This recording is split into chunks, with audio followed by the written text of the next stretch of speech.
सरस्वती शिशु विद्या मंदिर रे सरस्वती पूजा अनुष्ठित। गजपति जिला पालाखीमुंडी स्थित सरस्वती शिशु विद्या मंदिर रे आज सरस्वती पूजा महासमारोह पालित हो जाइछि।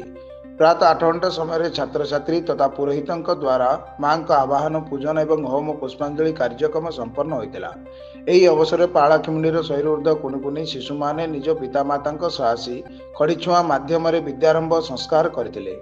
सरस्वती पूजा उपलक्षे संध्यार एक सांस्कृतिक कार्यक्रम नृत्यांजलि आयोजन करा, जो सहर विभिन्न अग्रणी नृत्यानुष्ठान शिल्पी मान जोगदे उपस्थित दर्शक मान मन को किणी नहीं।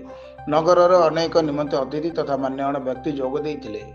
यही अवसर में अनुष्ठान समस्त आचार्य मान सहयोग कार्यक्रम संपन्न होता।